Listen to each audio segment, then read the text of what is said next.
So what if there was a way to make your marketing and your sales super easy, especially if you want to actually help homeowners who value your expertise instead of trying to beat you up on price? That's one of the things we're going to cover here in just a couple of minutes. This is a quick excerpt of a workshop that I ran for a room full of contractors earlier this week.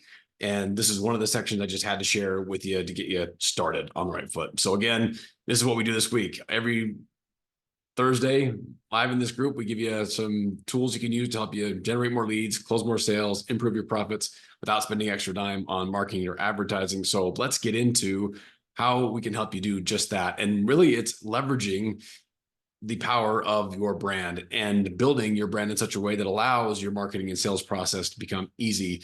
I've talked to way too many contractors who just haven't really spent the time, effort, energy into being really intentional about what their brand is and what it represents. And so I want to give you some things you can do to help get you closer to making your brand match the kind of homeowner and customer you want to serve. To be clear, I'm not going to say there's a right or wrong way to build your brand, or there's a right or wrong type of customer or type of business you can operate, but we don't want there to be a mismatch. If you want to be the cheapest guy in town, that's one thing you can do. And there's a way to be effective with that if you do it intentionally. Or you want to be super premium, that works. If you want to just fall in the middle, then you can, but there may be some other things that you have to be able to win if you just fall in the middle from a pricing and profit perspective. So with that said, we're going to walk through a couple of tools to help you get that going.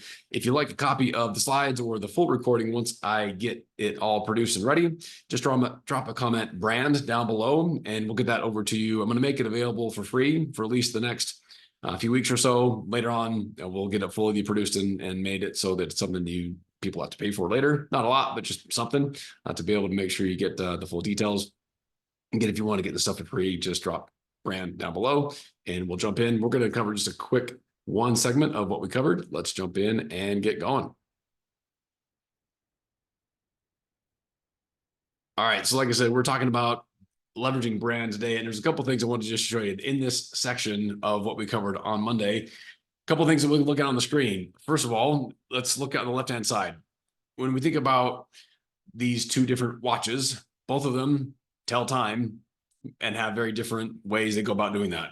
We've got your Casio, which I think I will say is maybe the original BlackBerry, which is original iPhone. Those of you who are old enough to remember what it's like to have BlackBerries, or I had one way back in the day. But even before that, we had a watch that you could actually type and use numbers and use calculators. Super cool if you're into that kind of thing. Or you got the Rolex. Maybe it doesn't have that kind of functionality, but it's certainly a different type of person who's going to gravitate more towards one versus the other. On the right-hand side, you've got your Geo Metro, or you've got your Ferrari. Both will transport you somewhere, but do it in a very, very different way. These brands have very different ways they go about appealing or reaching to a particular type of customer. So here's where this is going to be useful for you as you're sitting here today checking this out. How many of you have lost bids to the Casio or the Geo in your industry? How many of us have lost bids to the Rolex or the Ferrari in your industry? Let's unpack as to maybe why that's the case. So help you get started. Here's your mission, should you choose to accept it, to make this something you can be more intentional and effective around. Take a closer look at your current and have an honest assessment. Hey, where does your current branding, marketing, and sales say to your sales process, say to your prospects about what kind of brand you are? How are you setting those kind of expectations? Do you have a website or not? Are you creating anything on social media or not? Is there anything that if you do door knocking, if you use door hangers, if you do anything that's getting your message in front of people, or at least introducing your brand to other people, to homeowners that you want to work with, or have you helped them? What does that say? What message is being communicated? And is that aligned with what you actually want? Or is there a gap? Think about your customers. Once someone actually decides, hey, we're gonna put a deposit down, we're gonna get you going on this project, what does your project management process say about what kind of brand you are, how you complete the project, the crews that show up, the customer service they get during the project, or even more importantly, after the project's done? What does that say about your brand and what they could come to expect? because that's what they're going to tell their friends, family, neighbors about. Okay. Go one step deeper. Now, think about now that you've got hopefully taken just a couple of minutes. If you're watching this, pause it, finish that out, get something on paper so you can do something with it. All right.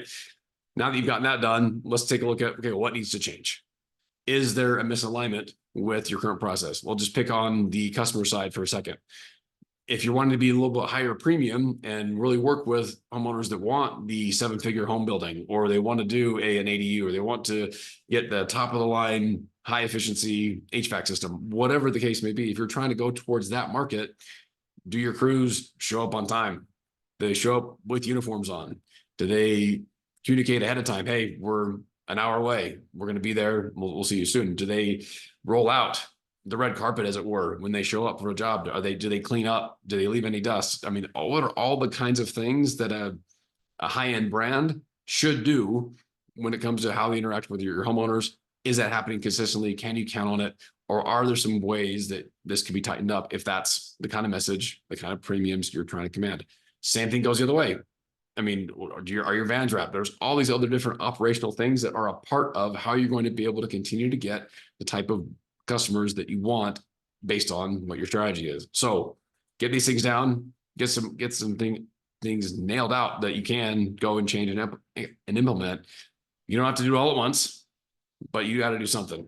So if you need any help with any of this stuff, if this is something that you're recognizing there's some opportunities here, again, either from how you work with your customers or how you're communicating your message to your prospects and making it so that you are in alignment with the type of people you want to work with and the type of prices you want to charge, give us a shout. Let me know. We can help you. There's plenty of other things that go into getting your brand where it needs to be, none of which require significant billboard style sized investments, but there is a way you can leverage and play the cards that you're dealt. We want to show you how to do that. Hopefully it's been helpful. Let me know in the comments what you found most useful, or if you want to get the content of the rest of the stuff when it becomes live, and we will see you next week.